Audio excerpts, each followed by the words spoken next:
ماشاء اللہ. علی بھائی دوسرا سوال یہ ہے کہ چھوٹے بچے جن کی عمر 8-10 سال ہے یا اس سے کم ہے، ان کے اندر عقیدہ توحید ان کو کیسے راسخ کرایا جائے، اس کے بارے میں آپ والدین کو یا ان کے بڑے بہن بھائیوں کو کیا مشورہ دیں گے؟ ان کو میں ایک مشورہ دوں گا، لیکن بڑا مشکل مشورہ ہے کہ بچے بندروں کی مانند ہوتے ہیں. بچوں کو آپ پڑھا نہیں سکتے، بچوں کے سامنے جو کرتے ہیں نا وہ کرتے ہیں. تو بندے دے پتر بن جاؤ تسی خود. یعنی جو چاہتا ہے کہ اس کا بچہ موحد ہو، وہ اس کی لائف گاڈ اورینٹڈ ہونی چاہیے. ہر جگہ گاڈ کا کنسپٹ اس کی زبان میں، قول اور فعل میں نظر آنا چاہیے. یار میں اگلے دن حیران ہو گیا، میرا بچہ ماشاءاللہ 10 سال کا ہے، میں نے اسے کو قرآن ترجمے سے نہیں پڑھایا ہوا. ظاہر ہے اس کی بھی اس طرح کی ایج نہیں، چند ایک چیزیں اس کو چلے پتہ ہوگی اپنے طور پہ. تو لیکن ظاہر ہے میں اس کے ساتھ رہتا ہوں، وہ میری لائف کو آبزرو کرتا ہے، ٹھیک ہے.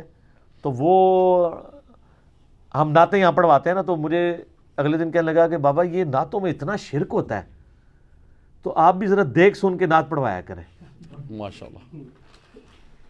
مجھے تو 31 سال کی عمر تک نہیں پتا تھا شرک کیا ہوتا ہے، کیونکہ ہمیں تو بتایا گیا تھا شرک ختم ہو گیا ہوا ہے. صرف یہ ہے کہ ہر بندہ جبلی طور پہ توحید کے اوپر ہوتا ہے جب تک اسے کوئی پڑھا نہ دے.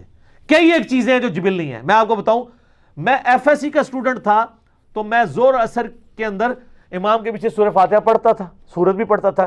ظاہر ہے میری عقل نہیں مانتی تھی کہ میں اب امام کی قرات تو نہیں سن رہا، تو خاموش کھڑا رہوں، بیٹھ کے نومیریکلز حل کرتا رہوں اپنے اسکول کے. تو میں یعنی بالغ ہونے سے پہلے بھی نماز پڑھا کرتا تھا، اس کے بعد بھی. تو میں نماز میں سورہ فاتحہ یہ سب کچھ پڑھتا تھا، زور اور اثر کی بات کر رہا ہوں، اور مغرب اور عشاء کی آخری رکعتوں میں جس میں امام خاموش ہوتا ہے. میری بدقسمتی کے ہمارے مفتی صاحب ایک دن ملے، تو بات ہوتے انہوں نے کہا کہ نہیں امام کے پیچھے تو فاتحہ پڑھنے والے کے منہ میں انگارا. تو میں ان سے کہتا تھا کہ یہ کیسے، مطلب میں مانوں اس بات کو کہ اب خاموش کھڑے رہے. ہم کہتے ہیں خاموش کھڑے رہے. وہ تو میں بعد میں پتا چلا کہ یہ تو مسئلہ ہی بہت چھوٹا ہے. اس سے بڑا مسئلہ یہ ہے کہ اگر کوئی مقیم مسافر کے پیچھے نماز پڑھے اور امام مسافر 2 پڑھ کے سلام پھیر دے، تو مقیم جو باقی 2 پوری کرے گا ان 2 میں بھی خاموش کھڑا رہے گا، کیونکہ وہ تصور ہوگا کہ امام کے پیچھے ہے. یہ کراچی کے مفتی صاحب نے بھی اس کا دفاع کیا ہے بغیر دلیل کے. انہوں نے کہا ایسا ہی ہوا کرتا ہے، لیکن ان کو نہیں پتا اب نہیں ہوا کرتا. کیوں؟ اب لوگوں میں ایک نعرہ ہے کہ نہ میں وابی نہ میں بابی، میں ہوں مسلم علمی کتابی. تو آپ خود گاڈ اورینٹڈ بنیں، اپنی زندگی میں اللہ کو لے کے آئیں، اللہ کا تصور.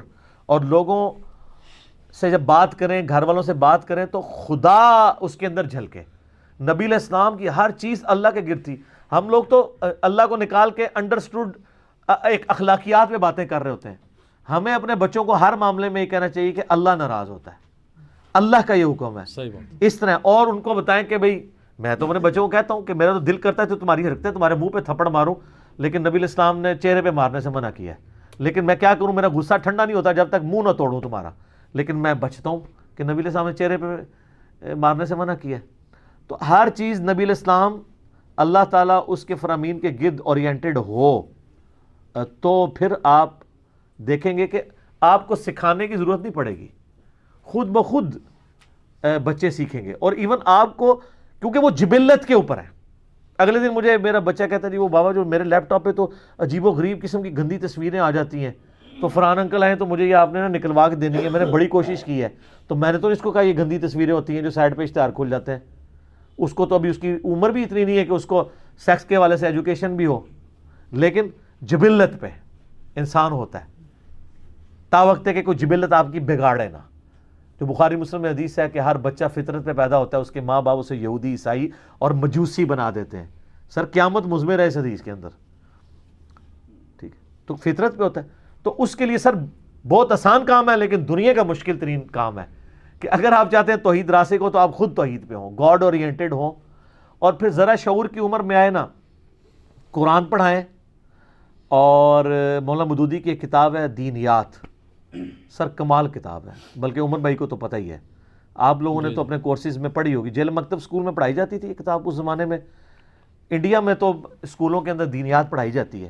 یہ کتاب پہلی دفعہ، یہ دینیات، ہم تو بچپن میں آپ لوگ تو اسلامیات پڑھتے نا، ہم دینیات بھی پڑھتے رہے. وہ دینیات ورڈ پہلی دفعہ ڈیوائز ہی مودودی صاحب نے کیا ہے. اس میں انہوں نے جو ینگ ایج میں لوگ جا رہے ہیں نا خدا کا کانسیپٹ ایتھیزم کے خلاف کہ کائنات خدا نے بنائی ہے, کسی یعنی سپریم بینگ نے اس کو کنٹرول کیا, یہ اس حوالے سے انہوں نے اتنی پیاری گفتگو کی ہے.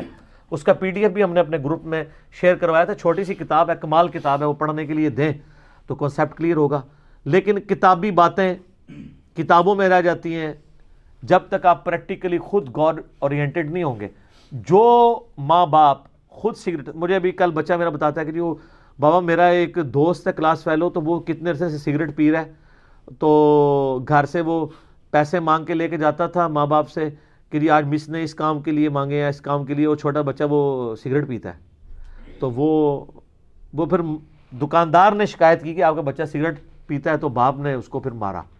تو میں نے اس سے پہلا سوال کیا کہ وہ جو جس باپ نے مارا ہے وہ بھی سگریٹ پیتا ہے؟ تو کہتا ہے ہاں بابا اس کے بابا بھی پیتے ہیں. تو میں نے کہا وہ سگریٹ کبھی نہیں چھڑوا سکتے. کیوں؟ Forbidden fruits are always sweet. جبکہ آپ خود بھی کھا رہے ہو, جو آپ کام خود کر رہے ہیں, آپ کس طرح کسی کو منع کر سکتے ہیں کہ یہ کام کرنا جو ہے وہ برائی ہے؟